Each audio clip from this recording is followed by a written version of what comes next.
Olá pessoal, boa tarde, boa noite, bom dia, né? Não sei que hora você vai assistir isso. Mas aqui pra mim é de tarde, tô saindo pra fazer visita. E eu vou aproveitar esse momento aí, como sempre, né? Aproveito pra trazer uma mensagem do meio do trânsito de Feira de Santana aí pra você. E eu tava meditando no texto de 1 Coríntios capítulo 9 hoje de manhã, que é interessantíssimo, porque Paulo escreve uma carta aos Coríntios onde um dos assuntos é a defesa do seu apostolado, porque, pasme, né, o apóstolo Paulo tinha inimigos dentro e fora da cristandade, né, dentro da igreja também.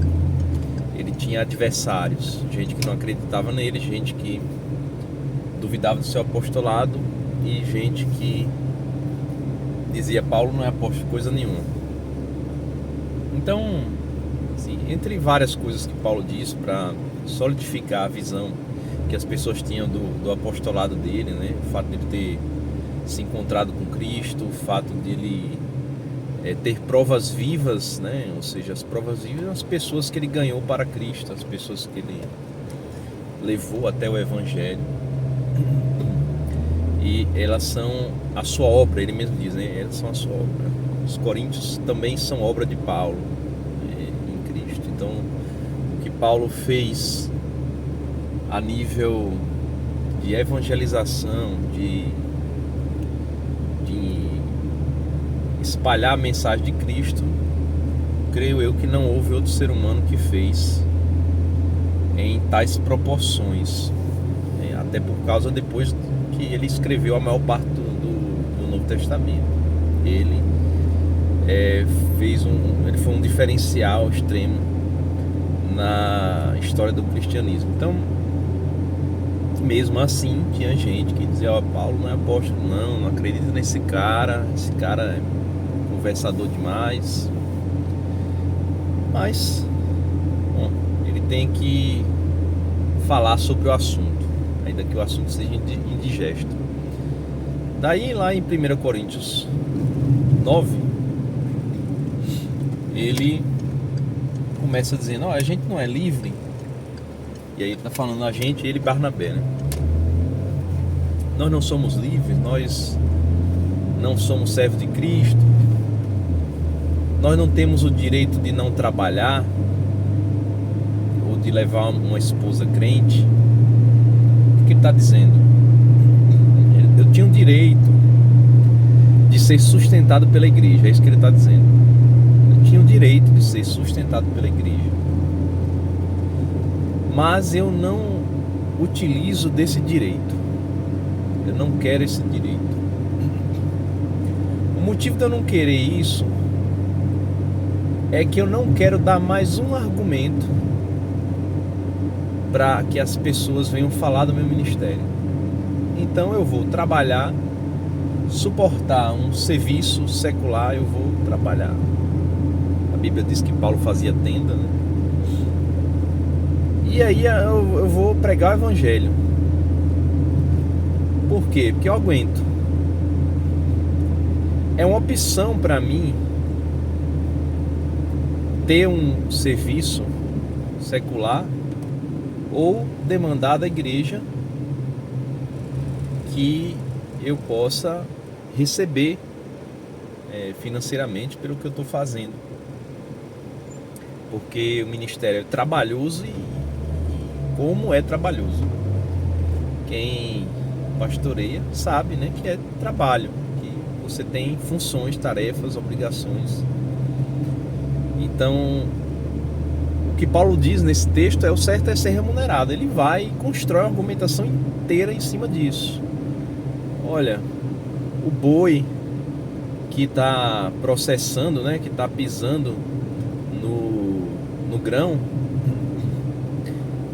você não ata a boca dele, o que diz na lei de Moisés, para que ele possa se alimentar daquilo que ele está trabalhando, né? Então, mas a grande questão não são os bois, Porque Deus começa aí falando sobre o boi, mas para terminar no ser humano.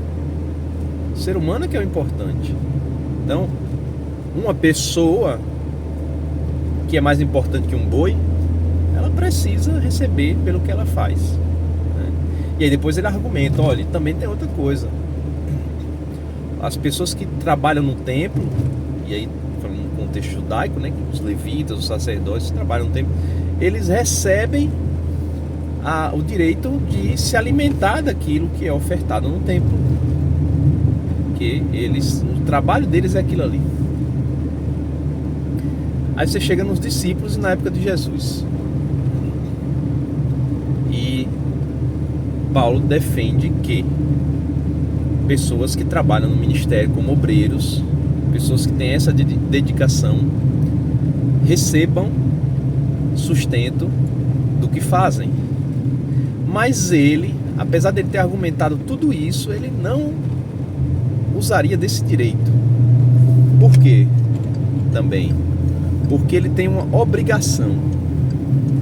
Paulo tinha uma obrigação, e a obrigação dele, segundo a vocação e o que ele recebeu de missão de Cristo, era pregar o Evangelho.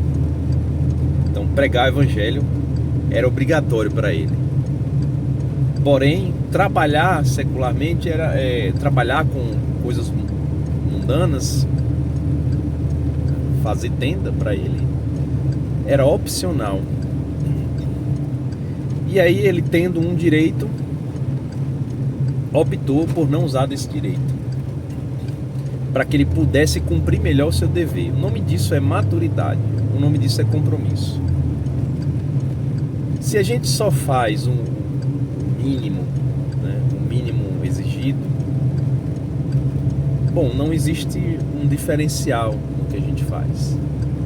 Quando a gente começa a abrir mão de direitos, por mais que a gente seja livre, mas a gente vai abrindo mão por conta de um compromisso, a gente começa a absorver novas responsabilidades, novas obrigações que são decorrentes daquela primeira missão que a gente recebeu. Então, a missão cristã, ela é um misto de coisas que você precisa, que você não tem a opção de não seguir, com coisas que você é até livre para não fazer, mas você faz por causa do seu compromisso.